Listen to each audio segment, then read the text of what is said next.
Corporate दुनिया के इस अंक में हम बात करने जा रहे हैं भारत में तेजी से बढ़ते इलेक्ट्रिक टू व्हीलर सेक्टर की, जो बड़े बदलाव के दौर से गुजर रहा है। हाल ही में सामने आए आंकड़ों के अनुसार मार्च 2026 में देश में इलेक्ट्रिक स्कूटर और दोपहिया वाहनों की बिक्री ने एक नया रिकॉर्ड बनाया है। इस दौरान देश में कुल इलेक्ट्रिक टू व्हीलर बिक्री लगभग 1,90,941 यूनिट तक पहुंच गई, जो पिछले साल से 40 से 45% ज्यादा है। ये बढ़ोतरी इस बात का स्पष्ट संकेत है कि भारत में इलेक्ट्रिक मोबिलिटी अब शुरुआती चरण से निकलकर तेजी से मुख्य धारा में प्रवेश कर रही है। इस वृद्धि का एक महत्वपूर्ण पहलू ये भी है कि मार्च के महीने में औसतन प्रतिदिन 6,000 से ज्यादा इलेक्ट्रिक टू व्हीलर बिके। इसका मतलब यह है कि उपभोक्ताओं का भरोसा अब इलेक्ट्रिक व्हीकल्स पर तेजी से बढ़ रहा है। ये बदलाव केवल पर्यावरण की चिंता के कारण नहीं है, बल्कि आर्थिक और तकनीकी कारण भी इसमें बड़ी भूमिका निभा रहे हैं। अगर कंपनियों के प्रदर्शन की बात करें तो टीवीएस मोटर कंपनी इस सेगमेंट में सबसे आगे है। इस कंपनी ने मार्च में लगभग 49,000 से ज्यादा यूनिट्स की बिक्री की और बाजार में अपनी मजबूत पकड़ बनाई। इसके बाद बजाज ऑटो का स्थान है, जिसने करीब 46,000 यूनिट्स की सेल के साथ दूसरा स्थान हासिल किया। तीसरे नंबर पर एथर एनर्जी रही, जिसने लगभग 35,000 से ज्यादा इलेक्ट्रिक स्कूटर बेचकर अपनी मजबूत उपस्थिति दर्ज करवाई। वहीं हीरो मोटोकॉर्प के इलेक्ट्रिक ब्रांड जीदा ने तेजी से ग्रोथ दिखाई और 20,000 से ज्यादा यूनिट्स की सेल की।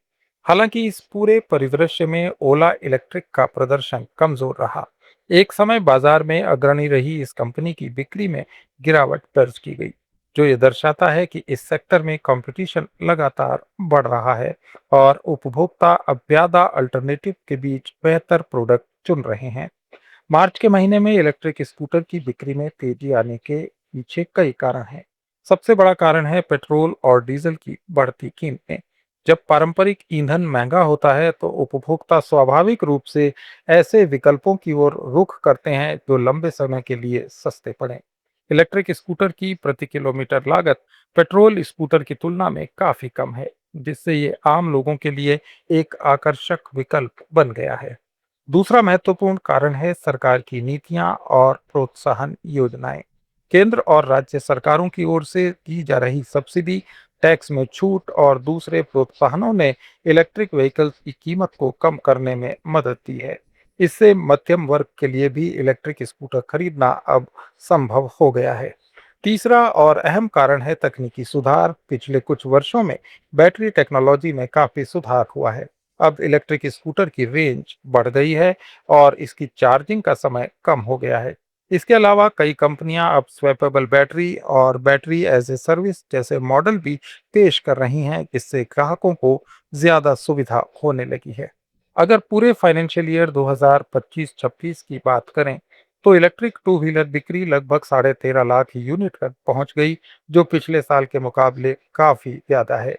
यह आंकड़ा इस बात का प्रमाण है कि इलेक्ट्रिक मोबिलिटी केवल एक ट्रेंड नहीं, बल्कि एक स्थायी बदलाव बन चुका है।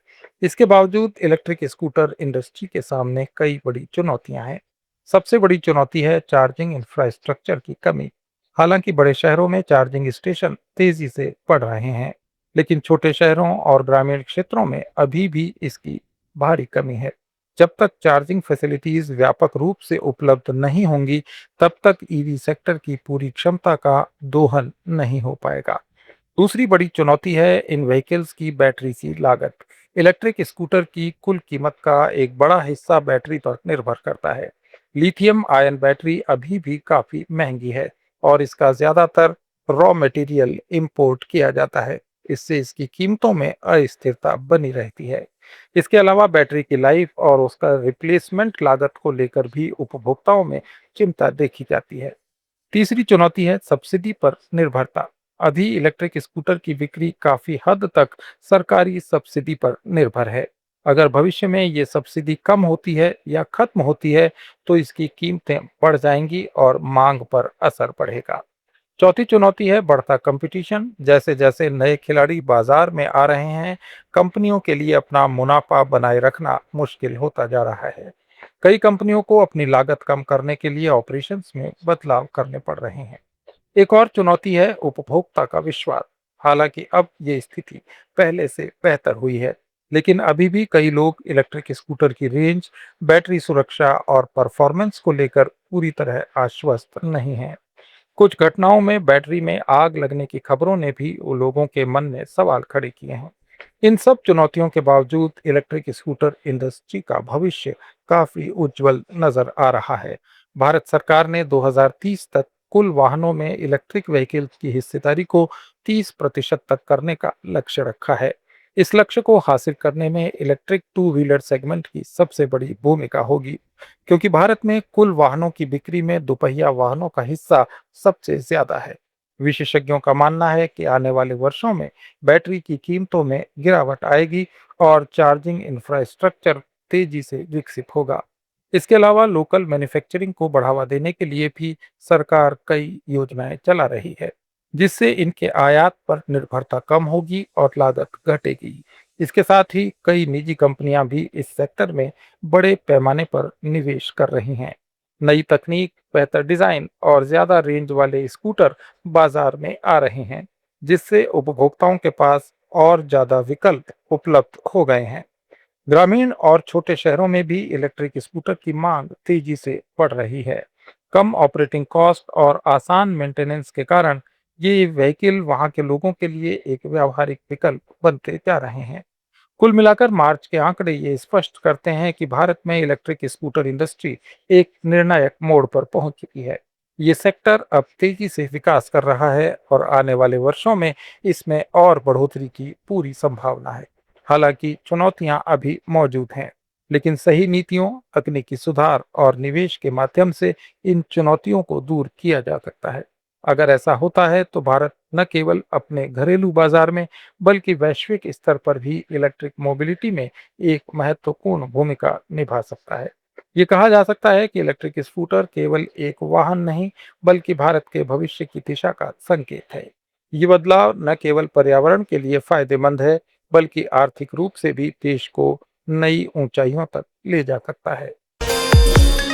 कॉरपोरेट दुनिया में आज इतना ही। कॉरपोरेट सब्जेक्ट्स पर हमारे इस डेली ऑडियो वीडियो शो को रोज देखने के लिए फॉलो करें लेट्स माइक चैनल को। इसे रेडियो पर सुनने के लिए आप लेट्स माइक ऐप भी डाउनलोड कर सकते हैं। जुड़े रहिए लेट्स माइक के साथ। It's time for news. It's time for more than radio. Presenting the first radio news app, Let's Mike. Let's Mike, a news-based app on your phone where you get to watch and listen news, talk shows, interviews, radio show podcasts. On Let's Mike, you get all relevant information of TV, print, radio, podcast, and digital. Let's Mike talks about every segment of life.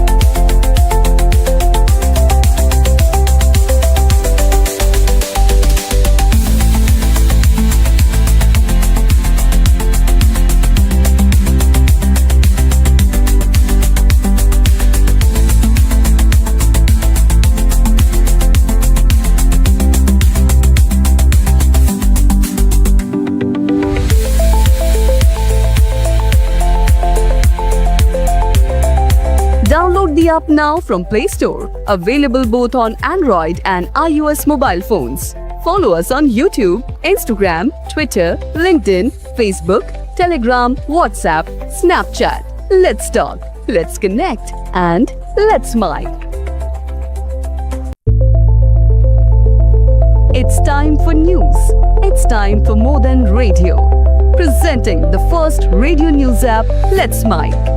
Let's Mike, a news-based app on your phone where you get to watch and listen news, talk shows, interviews, radio show podcasts. On Let's Mike, you get all relevant information of TV, print, radio, podcast, and digital. Let's Mike talks about every segment of life.